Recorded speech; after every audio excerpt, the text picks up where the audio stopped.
na ako, the last lesson. Okay, last lesson na sa theology. So, we made it. Nagawa po natin. Sa totoo lang, in my own personal studies, hindi ko po ito nagawa, no? Na talagang consistently. Pero dahil sinimulan po natin itong pag-aaral, talaga ganun ang mangyayari. Matatapos talaga natin ito, no? Hindi pa nagbabalik ang Panginoon. Imagine, 96 lessons. So, that means 96 Wednesdays. 96 lessons po ito. So, almost 2 years. Atin pong isa-isa itong mga aralin na ito, no? And finally, matatapos na po natin ang semester 6 of our course, Theology. And I trust, atin pong naging pag-aaral ay naging makabuluhan, ano? Marami tayong natutunan. Mas lalong lumawak ang ating kaalaman. Mas mapapadali ito ang ating pag-aaral sa Biblia. Sana mas effective tayo na magiging mga tagapagturo ng ating Panginoon. So tonight, our last lesson will still be about eschatology. And for our last lesson, our topic is the spirit of prophecy. Alam niyo po, ang pinaka-importanting mensahe sa Biblia, no, is the gospel. Although the most important thing is the glory of God, pero as far as evangelism is concerned, pinaka-importanting mensahe po natin ay mensahe ng Ebanghelyo. And the gospel is about the Lord Jesus Christ. There is no value in the study of prophecy if it is not about Christ. Magkakaroon po lamang ng meaning ang eschatology. Magkakaroon ng saysay ang pag-aaral ng last things or future events as long as it is being related to our Lord Jesus Christ. But minus Christ, pag hindi ko kasali ang Panginoon sa pag-aaral ng eschatology, it is a futile effort, and not only that it is futile, it is wicked. Dahil lumalayo tayo sa tunay na objective ng prophecy. Because the Bible clearly tells us that the focus of prophecy should be our Lord Jesus Christ. And that is very clearly stated in Revelation 19 verse 10. The spirit of prophecy is the Lord Jesus Christ. So, if we cannot see Christ, kung di natin nakikita ang Panginoon sa bawat piyesa, sa bawat piece, bawat piraso ng prophecy, there is no value. That is why in the study of prophecy, our attention should be focused on Christ, not on the details of prophecy. Sa halip na maging interesado tayo sa mga detalye ng prophecy, dapat ang nakikita natin sa prophecy, paano lahat kumo-connect, paano lahat ay tumuturo mismo sa spirit of prophecy, which is the Lord Jesus Christ. Revelation 19:10 says, the spirit of prophecy is the Lord Jesus Christ.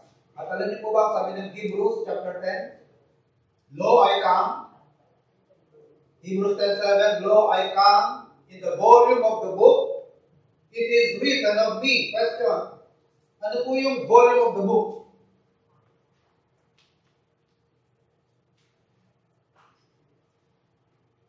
Sabi ng Panginoon, this volume of the book is written of me. It means this volume of the book is about me.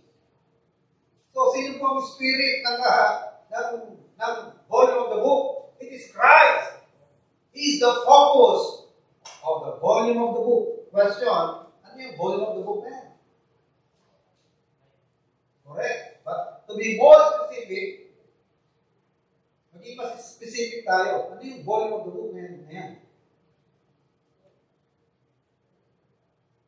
Kasi nung sinulat yan, yung Hebrews 10:7, on the making pa ang New Testament. Kasundo ko yung pang ginagawa. Tinutukoy na nila na volume of the book. Yung Old Testament. Ang sabi ng Panginoon mismo, Lo, I come in the volume of the book, referring to the Old Testament, and the Old Testament is written of me. It is about me. Kita niya, napaka-direct yan. Ang Old Testament, tungkol sa akin yan.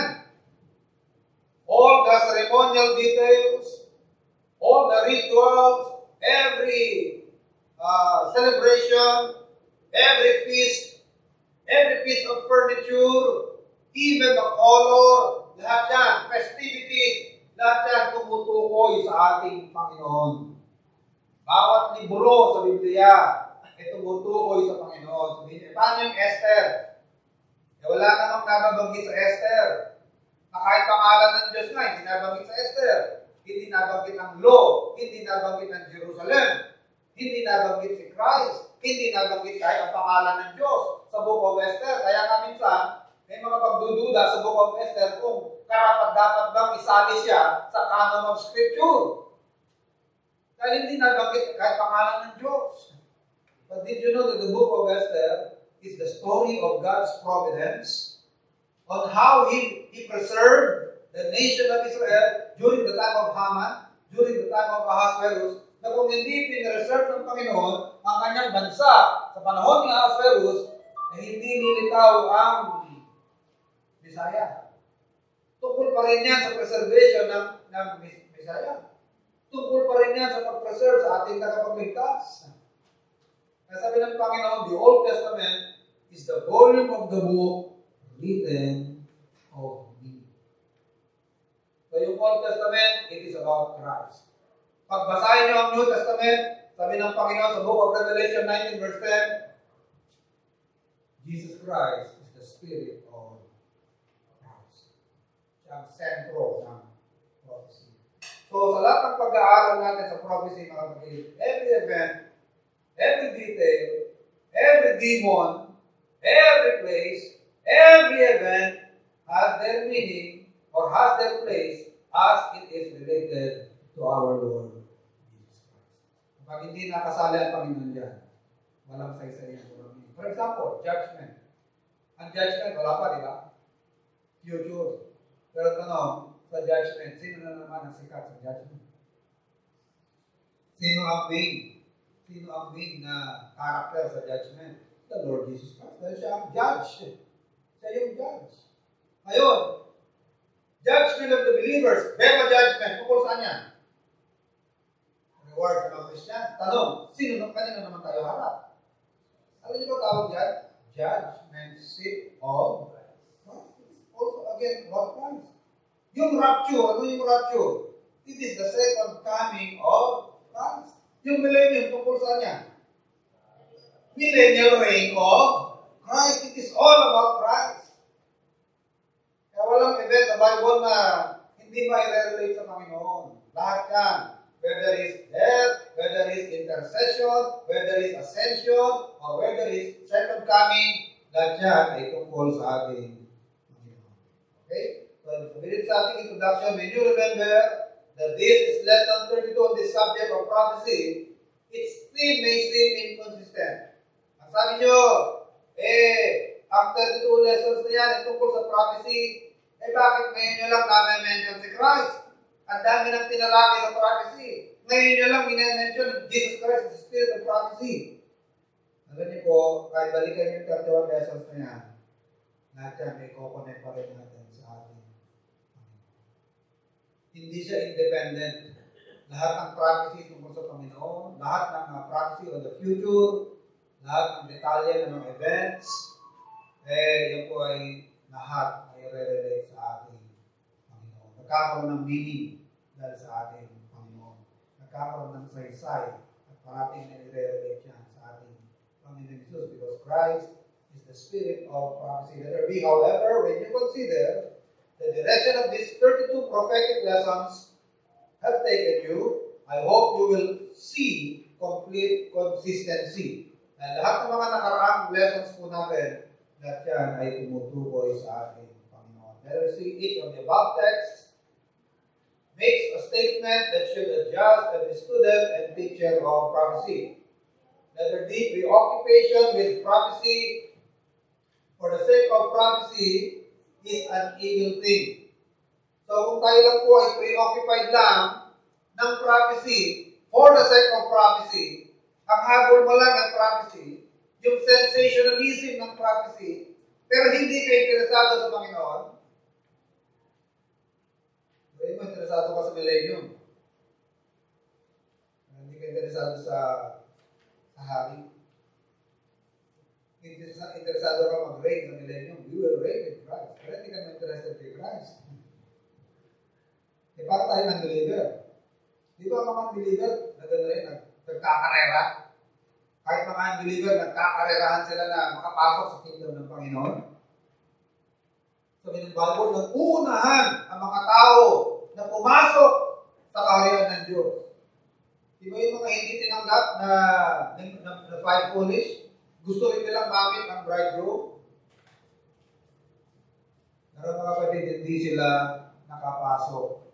Maraming interested sa kingdom who are not interested on the king. Hindi sila interesado sa hari.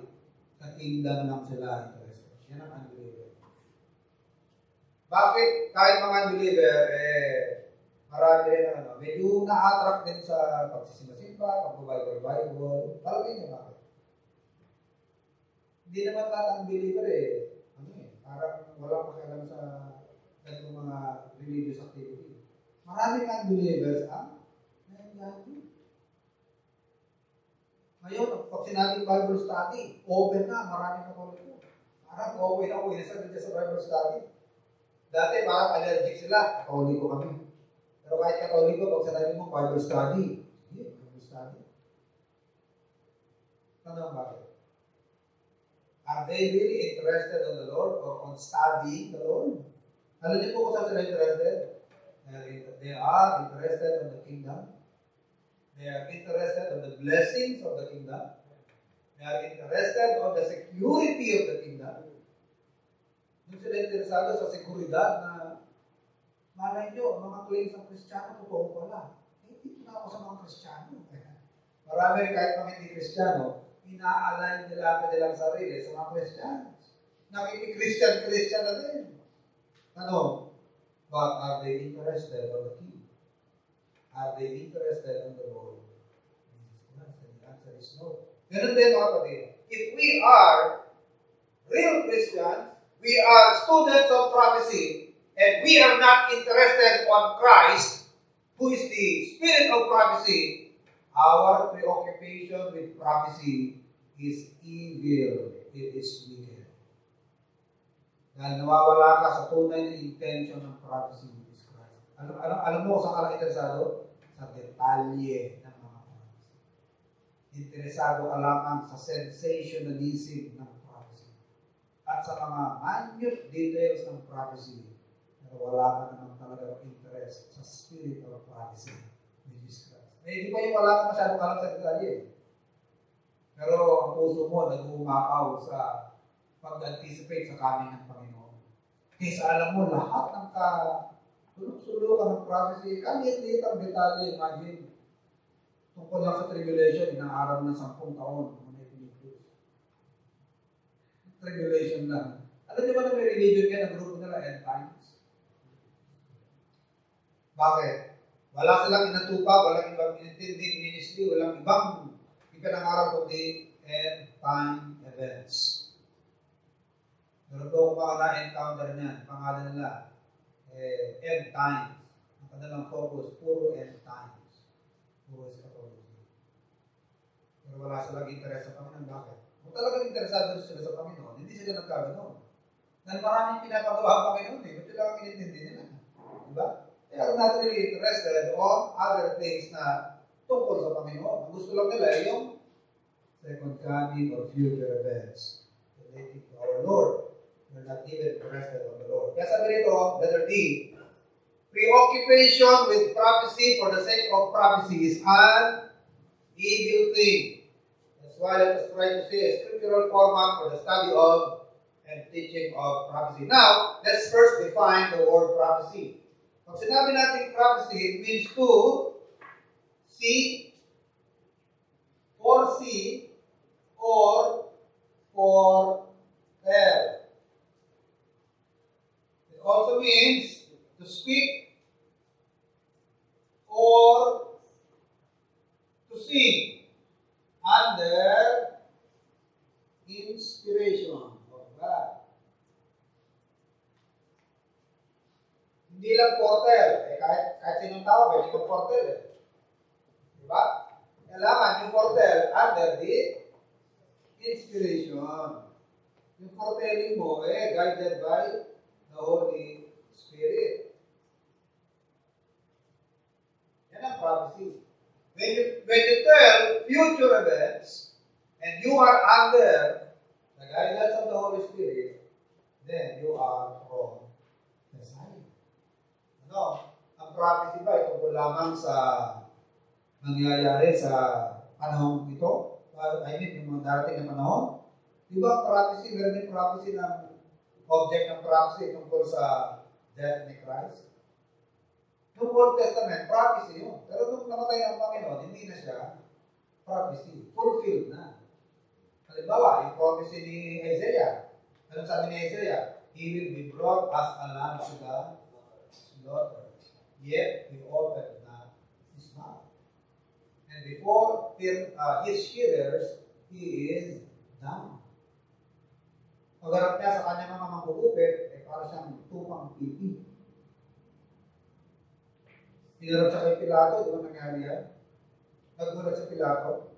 Hindi lang nililitis nagkakadarata ng kasasalita, pagkatanggol sa sarili, pero ang Panginoon nagugulat sa Pilato. Hindi ka magsasalita man lang para pagtanggol ang sarili mo. Hindi ba nakikita yung dami ng akusasyon na binabato nyo sa'yo? Right? Sabi ng Panginoon, he is brought as a lamb to the slaughter, yet open not his mouth. And before his hearers, he is like a sheep that he is dumb. So, nung dilitis siya sa harapan ni Pilato, matupad yun. So, sa ngayon, hindi na siya prophecy. Nung sinusulat ni Isaiah, prophecy. So, huwag natin isipin na lahat ng prophecy, tungkol lang sa rapture, tungkol lang sa malay, hindi. May mga prophecy na na-fulfilled na. Kasi may mga prophecy sa Old Testament na tumutukoy sa sufferings ni Christ. Tungkol sa kanyang pamamanakan, at tungkol sa kanyang passion, tungkol sa kanyang crucifixion, tungkol sa kanyang ascension. Okay? So, when you foretell the future under the inspiration of the Spirit, then you are prophesying. Now, another question. Yung mga babae sa Old Testament, sabi nila Deborah prophesied. Okay, kanina na, pwede yung preacher ng babae, pwede mag-preach ng babae, pwede maging pastora. Si Deborah nga, sabi ng Bible, she prophesied. Yung anak ni Philip, was it Philip? Yung mayroong 7 anak na dalaga na nag-prophesy. Ang sabi nila, ang nagmamay-ari. Tapos, agabus yata ang sabi nun. Agabus. Pero merong isang lalaki sa Book of Acts, merong mga anak, 7 anak, na nagpo-prophesy. Ngayon, kung nagpo-prophesy ang babae, yan ba yung indicator? Yan ba yung mag-i-indicate ang babae pwede na mag-preach? Eh, hindi ba isa sa definition ng prophecy to prophesy is what? You see? Hindi mo umaawit ng sila. Di ba si Miriam umawit eh? Nung nagtagumpay sila when they crossed the Red Sea. Hindi naman nangangaral na, hear me, thus saith the Lord. Hindi naman ganun eh. Umaawit sila under the inspiration of God. So, hindi yung justification na pwede ang pastora kasi meron namang nag-prophesy sa Old Testament na babae. Now, isa sa definition ng prophesy is to speak or to sing. It also means to foretell the future under the inspiration of the Holy Spirit. Yung ginagawa ng mga manghuhula, di ba nagpo-foretell yan? Fortune, tanong, prophecy ba yan? Hindi, kasi it's not under the inspiration of God. foretelling din yun. Pero hindi siya prophecy dahil it's not under the inspiration of God. But under the inspiration, hindi mo prophecy. Guided ka ng inspiration ng Banal na Espiritu. At sino pwede mag-foretell? Ako nga, pwede manghula. Mahula ko pagkatapos ng service, lalabas kayo sa dito. Galing. Sigurado ko yan. Pagkatapos ng service, lahat kayo dadaan sa dito. Grabe. Grabe foretelling. Prophecy ba yun? Foretelling lang yung prediction, pero hindi prophecy. Okay? Letter D. In the area of eschatology, prophecy is telling the future relative to Christ's return, resurrection, the final judgment, etc. So, mayroong prophecy tungkol sa suffering ni Christ. May prophecy tungkol sa kanyang birth. May prophecy tungkol sa kanyang pag-akyat sa langit. Pero meron din prophecy tungkol sa eschatology. Ano yung eschatology? Yung tungkol kay Christ sa kanyang second coming and other related events. Ang tawag doon ay prophecies on eschatology. Kasi meron Old Testament prophecy na tinutukoy, hindi naman eschatology. Passion. Minsan, ang object ng prophecy, yung kanyang first advent, yung kapanganakan. Isaiah 7:14, di ba? Prophecy yan. The virgin shall conceive. Prophecy yan. Pero hindi eschatology yan. Di ba? Eschatology ba yun? Hindi. Eschatology, second coming, future events na mangyayari pagdating na ng Panginoon na may kinalaman sa kanyang paghahari. Yung kanyang pagbaba para mamatay, ang panganak ni Maria, hindi naman eschatology yun. Pero prophecy pa rin yun. Maraming ganyan sa Old Testament. Isaiah 7:14. Yung kanyang place of birth, may prophecy rin. Micah 5:10. Behold, thou art Bethlehem Ephratah. Though thou be little among the thousands of Judah, yet out of thee shall come forth unto me, that is to be a ruler in Israel. Yung pagbebenta sa kanya ni Judah sa halagang 30 pieces of silver, kasi meron 20 sa Old Testament, yung pagkakabit kay Joseph. 20 pieces of silver. 30. Zechariah 14:12. If you think good, give me my price, and if not, forbear. So they wait for my price, 30 pieces of silver. Prophesy yan. Eschatology ba yan? Hindi, eschatology. So, meron din naman pong prophecy na about eschatology. Eschatology is about future events relative to Christ's return. Resurrection, final judgment, millennial reign, etc. Number 2, Testament pattern of prophecy. It is given in Hebrews 10:7.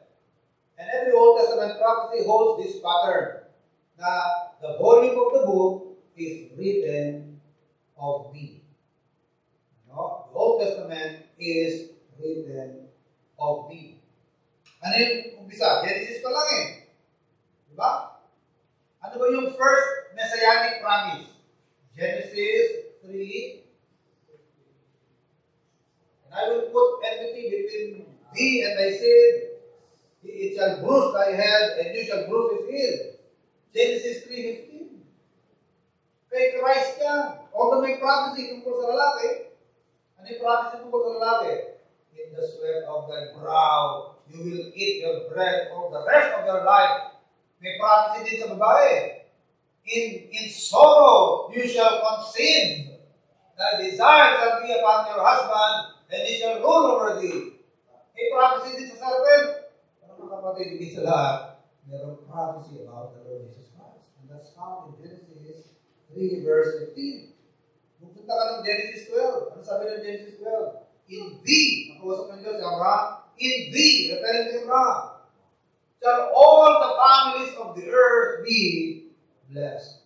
Ang tanong ko naman sa inyo, paano mabe-bless ng angkan ni Abraham ang buong mundo? Kahit anong yaman ng Israel, hindi niya naaambunan ng kahit katiting na yaman ang buong mundo dahil napakalaki ng mundo. Pero paano mangyayari na hindi shall all the families of the earth be blessed? Kanina makukulbil lang. Si Jesus Christ ang katuparan mo. Mabe-bless ang mundo because of the Savior. Merong ililigtas ang tagapagligtas sa lahat ng panig ng mundo.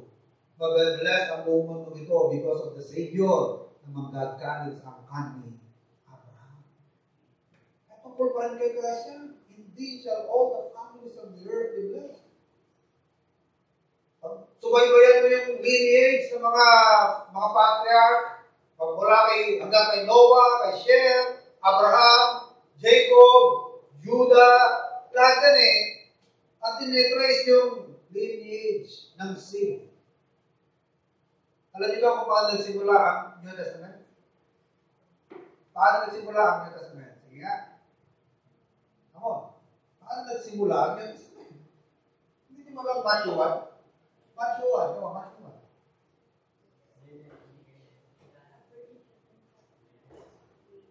Lineage ni Jesus Christ, then ang New Testament, inililink sa Old Testament. This is the generation of Jesus Christ, the son of, di ba? The son of David, the son of Solomon, the son of Abraham, di ba? Umpisa pa lang ng New Testament, ikino-connect ang New Testament sa Old Testament. Kaya nga, the volume of the book is written of me. Ang hinahanap dyan, ang sinusubaybayan dyan, yung seed. Kaya nga pagdating ng book of Galatia, sabi ni Paul sa book of Galatians, and he refers to the seed, not as of many, but as of one. Kaya nga walang S. Hindi niya binabanggit yung seeds. Ang binabanggit ni Paul sa Galatia is the seed without S. Ang tinetrace nila na seed, napakabangan nila.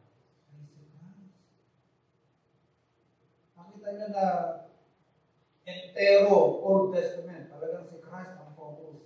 Sa book of Daniel, yung nakita ni Daniel sa prophecy na ilang araw siya nag-fasting.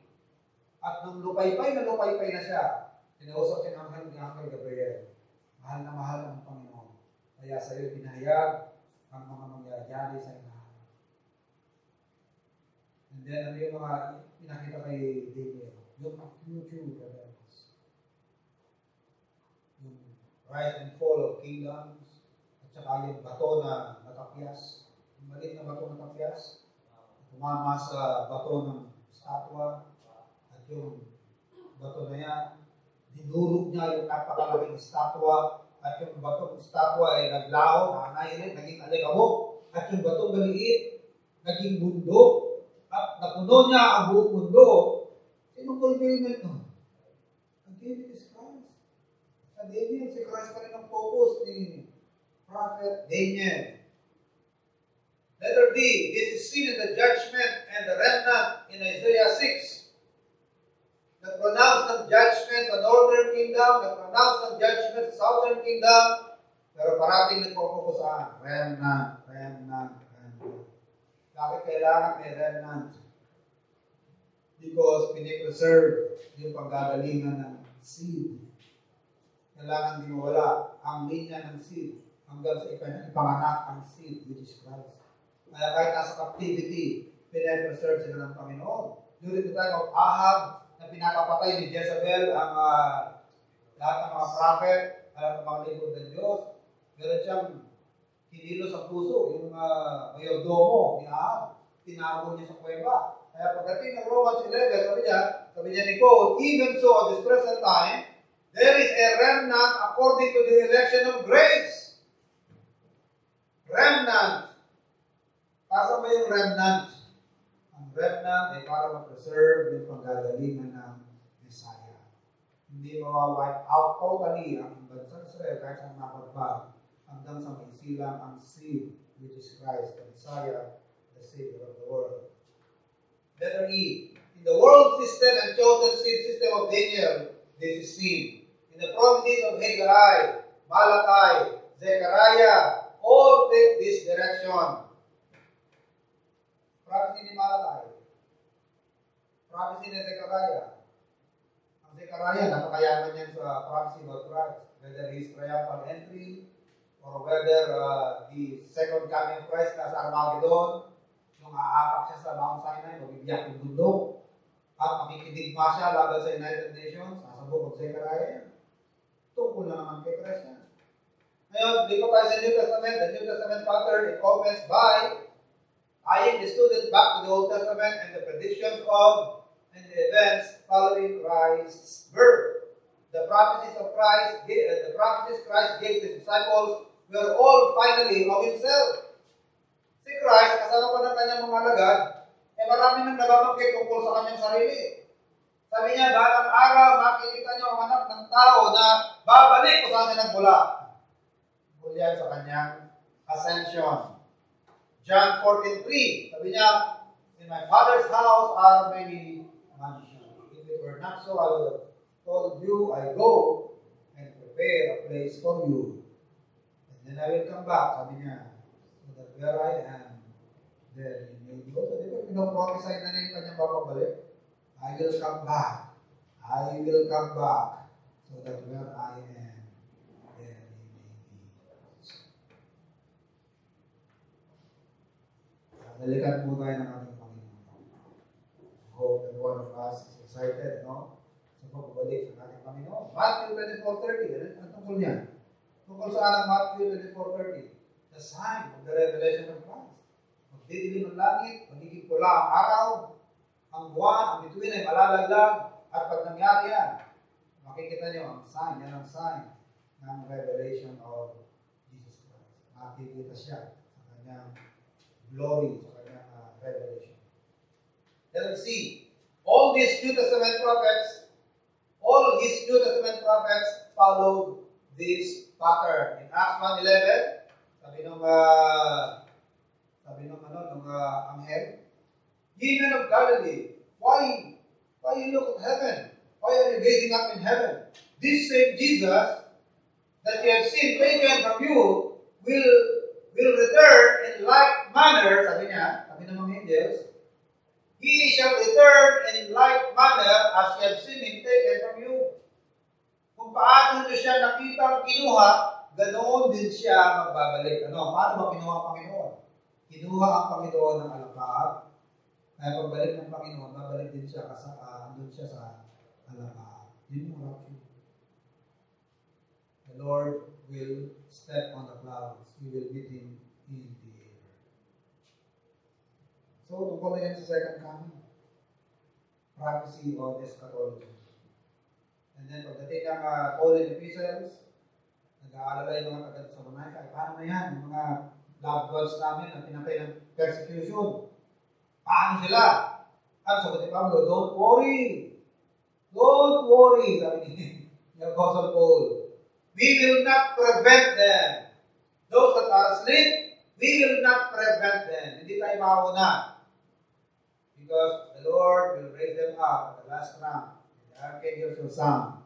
The dead in Christ shall rise first, and then we which are alive shall be translated and shall be caught up together with them to meet the Lord again. So, tungkol na naman yan sa coming of Christ. New Testament prophecy. Again, it's about Christ. Revelation 1, verses 1 to 22, the prophecy concerning Jesus. This is the book of the prophecy concerning Jesus. Yeah? The book of prophecy, the book of Revelation is about Jesus. It is concerning Jesus. The revelation of Jesus Christ, which God gave unto him to show unto his servants things which must surely come to pass, and he sent and signified by his angel unto his servant John. So, it is about Jesus Christ, the prophecy concerning Jesus Christ. Sabi ng Revelation 19:10, the spirit of prophecy, the testimony of Jesus, is the spirit of prophecy. Letter D, every man, devil, event, has placed in prophecy only as they relate to Jesus Christ. Kaya may Bema judgment dahil naharap tayo sa Panginoon. Kaya may great white throne judgment dahil yaharap ang mga unbeliever sa Panginoon Jesus. Kaya mayroong millennium Ang millennium ay tukol yan sa reign ng Panginoon sa lupa, sa kanyang creation, sa loob ng 1,000 years. It's all about Christ. It's all about Christ. Roman numeral number 4. The conclusion and admonition of these truths, that all this sensationalism of today has not the spirit of Christ. Bakit, mga kapatid? Kasi marami po mga teachers, preachers, and students of prophecy na ang focus nila sa prophecy on the details. Yan ang focus nila. On the details of prophecy. Anong nakalita nila? The spirit of prophecy, which is Christ. Masyado nilang sensationalize yung mga detalye ng si Christ. Walang excitement sa Panginoon. Ang habol lang, paano naman yung mahal ko sa buhay? Paano na ekonomiya ng mundo? Anong kalagayan ng mundo pagdating ng araw? Ano mangyayari sa mga kaibigan ko ang unbeliever? Wala, hindi Panginoon tinatanong eh. Paano naman ako? Ano mangyayari sa akin? Ano mangyayari sa kabuhayan ng tao? Yung mga kamahal ko sa buhay, paano sila?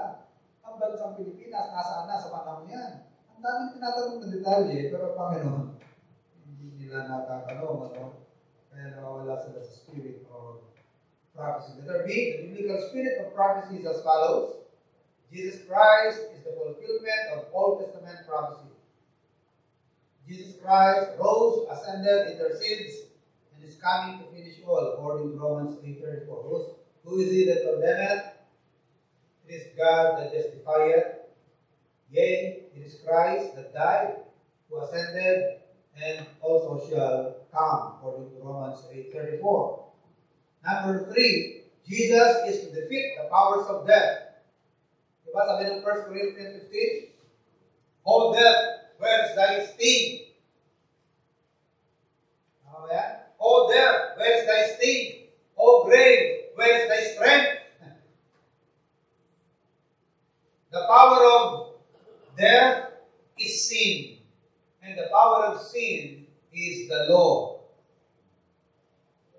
Pero ang Panginoon, dumating sa mundo para harapin si kamatayan. At sa kanyang pagbabalik, sa ikalawang pagbabalik, that is finally to conquer death. Para once and for all, sabi niya, the last enemy that shall be conquered is what? Death. It is not Satan. The last enemy that shall be conquered is death. At sabi sa langit, wala ng kamatayan. At lahat ng mga nilamon ng kamatayan, i-rescue ng Panginoon, ibabangon sila ng Diyos mula sa kamatayan. I-conquer ng Panginoon ang kamatayan. Sabi ng book of Hebrews, tayo ng mga buong buhay natin, itinakot ng kamatayan. Buong buhay natin, dinalipan tayo ng pagkatakot sa kamatayan. Bakit tayo magpapasakit din ng Diyos? Anong bottom line niya?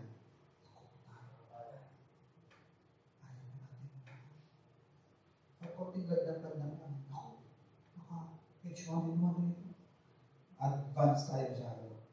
Konting sina. Ano ito? Ano yung latest? Zika. Yun mo, baka nasa akin yung sign ng Zika. Isang araw, hindi ko nakasalubong kamatayan. Dahil, baka lang natakbo ko sa along C6. 40 kilometers lang per kilometer. Ngayon may nagmamadaling na sumasalubong sa akin na UV Express. Kala ko mag-isa lang siya. Yung pala ng kabuntot niya, yung bagong-bagong FD. Siguro nag-aabulan. Nag-aasaran siguro. Nakasyan ko yata yung FD. Biglang umovertake. Overtake niya yung sinusundan niya. Kasalubong niya ako. Sabi ko yun. Kasalubong ka ng kamatayan mo. Hindi na ako makakailan eh. Kahit ano eh. Ang bilis eh. Nakatanong ingat mo. Hindi yan Panginoon na mag-aadya sa'yo. Pag-iingat mo ng Diyos siya. Kahit anong ingat mo. Hindi ka ingatan ng Diyos. Hindi mo na maingat. Hindi mo na maiilagan yun. Yung gano'n. Split second. Bumawi siya. Muntik siya bumaliktad. Nagulat siya eh. Nagulat siya. Bigla grabe, isang nagbabol lang yun. It's not my time yet. Hindi naman ako kinakabahan. Parang nakalampas na ako, tsaka nanlalabos yung tuhod ko. Delayed reaction. Ganun, no? Tayo, kung buhay natin, sinalipin tayo ng takot sa kamatayan. Pero balang araw, mapagtatagumpayan natin. Lahat ng mga namatay sa Panginoon, ibabago din ang Panginoon. Death is not the final destiny of the Christian. Ang ating katawan na namatay, ibabago ng Panginoon. Ang pagbangon niya, mas maganda pa. Dahil itong katawang meron tayo ngayon, unti-unti, nakikita niya, di ba, nag-deteriorate. Malam ko, pogi ako dati eh. Pero, nag-deteriorate na eh. Wala na. Siguro kayo din, feeling nyo, maganda ako dati eh. Dati yun, pero habang tumatagal, Dati Gilbert, tingin ko ng araw. Sinisikulan ng mga babae ito. Babae sisikul dito, mistiso eh. Babae nasikul niya. Pero wala eh, kahit anong buha ko, no? Pag talagang hindi ka pa-glorified body, ay, konti na lang hindi natin masapok niya. Inaayos-ayos na nga lang yan eh. Pero hindi inaayos yan. Alright. Diba? Sabi ng Bible, ang buto, ang ganit din nalilibig, buto yan. Pero pag nilibig niya, mabubuhay, at pag nabuhay, iba ang tsura. Ganun lang paghahambing ng Diyos sa atin. Na mamamatay tayo, malilibig sa lupa, pero pag na-resurrect, iba ang tsura natin. Pero hanggang hindi ka nalilibig, buto ka lang, ugo, beans. Pero pag nilibig, mag-iba ang tsura, mas maganda kasi sa dati. Kaya, huwag natin katakutan ng kamatayan. Siguro, sandali lang, hindi tayo matatakot tayo. Maiiwan tayo, malipan na. O masyasyak tayo na, ito na ba oras. Pero pag iniisip-isip mo, anong meron after death, nakakalatakot mo yan. Well, pag umaman ako iba na ako. Glorified body. Hindi na na-wrinkles. Dati, talagang lahat, unat-na-unat. Stretch. Ngayon, kahit anong stretch ang gawin natin, talagang hindi na may stretch. Lumalabas na yung mga laugh mark, mark dito, mark dito sa mata. Eventually, mga, dito, nagsasal. Kumaya, ito na, magsasal. Kahit anong tone, kayo mga exercise, talagang wala ka na magagawa. Umipekto na yung gravity. Kahit anong brace mo sa katawan mo, hindi gaganyan mo na. 60 years ka na. 60 years ka na yung nahahatak ng gravity. Diba? Payuko ko ng payuko. Diba? Kaya pag namatay tayo, ng Panginoon. So, mas magandang prospect para sa Kristiyano. Magandang prospect ng Kristiyano sa kamatayan. Dahil sabi ng Panginoon, I am the resurrection and the life. He that believeth in me, though he is dead, he shall rise again. So, sabi ni Apostle Paul, malulungkot tayo pag may namatay. Pero, hindi tulad ng mga walang pag-asa. We sorrow, yet not as those who have no hope. Ang lungkot natin, dahil mamimiss natin sila. Pero hindi dahil malulungkot, dahil wala tayong pag-asa. Dahil may pag-asa naman tayo makikita sila. Malulungkot tayo because we will miss them. But you're not sorrowful because of lack of hope. Okay, number 5, Jesus Christ will deliver His people to God's salvation. Number 4, Jesus Christ will judge the quick and the dead. Number 6, Jesus Christ will reign over all His creation, particularly in the millennial reign. Number 7, Jesus Christ is the King of Kings and Lord of Lords, and all true prophecy sees this as the ultimate thing. Hanggat wala pa yan, until then, ano pong ating duty? We must preach Christ. And today, the central and preeminent theme is the gospel. So, wala pa yung pagdating ng Panginoon. Pero tiyak na siya darating. Ang mga events, darating pa lang yan. Hanggat wala pa yan. Huwag tayo preoccupied ng mga details of prophecy. Saan dapat ang ating preoccupation? Yung sinabi niya sa atin, occupy till I come. Ano yung i-occupy natin? Yung tungkulin na iliwan niya sa atin. Go and preach the gospel to every creature, and lo, I am with you always until the end of the age. Sana hindi tayo nagsasawa sa mundo, hindi tayo nagsasawa mabuhay, because we have a reason for living. There is a reason why we are still here. Our reason, first of all, is to worship God, give Him glory, and secondly, to evangelize.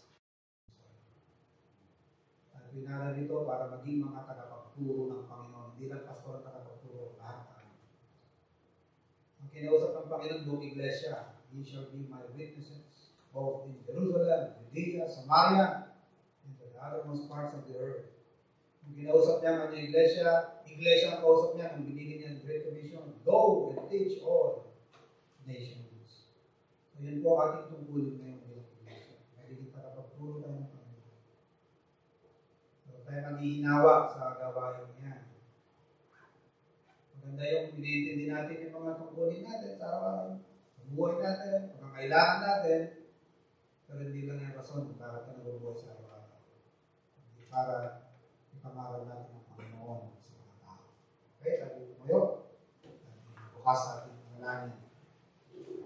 So let's congratulate ourselves for finishing theology, but I trust this is not the end of your studying theology. But we will still continue to study theology. Brother Dindo, Panginoon, salamat sa inyo pong biyaya na ibigay sa amin sa dito. Sa inyong mga salita namin po pagdulay-dulayan po kayo. Amin pong dinadalangin sa inyo sa gabi ng turo. Kami po Panginoon ay patuloy na maging malakas sa aming pong buhay Kristiyan sa pamamagitan po Panginoon na mag-aral ng salamat sa pinili po Ama na nakapagharap kami na ipagsalita sa oras ko. Namin ang mga tutunan po namin dito na yung salita ay apply po namin dito sa Panginoon. Maging channel of blessing kami, Panginoon, maging God kami para ang inyong pong pinapagawa na Great Commission sa amin ay amin pong matupad habang dito po kami sa lupa. Maging kabahagi kami sa pag-ayok o sa pag-advance sa iyong pong kingdom dito. Biyaan po kami ng kalakasan naman sa aming mga buhay, kaunawaan sa itong salita, sa lahat ng mga ginagamit niyo ng mga preacher, aming pong pastor, upang kami lahat ay maging epektibo sa pagpapahayag ng itong salita. Bigyan po kami ng pagkakataon sa aming mga buhay sa araw na makapag-share ng itong salita. Bigyan po kami ng lakas upang ang mga tao na nais niyo pong marating ng inyong pong salita ay aming pong mapapagyan. Gamitin niyo po ang iglesia nito. Sana po Panginoon ay maging gagamitan upang ang mga unsaved na mga tao dito sa lugar na ito ay makikita nila po Panginoon ang inyong paggawa. Sana po, Ama, kami po mga nalilingkod ay magiging matutuong buhay sa mga tao na makita sa amin. At sana po Panginoon, bigyan niyo po kami ng kalakasan sa amin po mga ginagawa. Sana po Panginoon, sa atin po buhay Kristyano, sana po Panginoon ay makitaan kami ng sigasigan sa ating pagkakas. Mga prayer request namin sa dito, Panginoon, na ayayag, namin po ito na pinagpas sa inyo sa aming po na dalangin sa dito, Ama, sana po ay hindi po puluhin, ayan po sa iyo. Ayan po na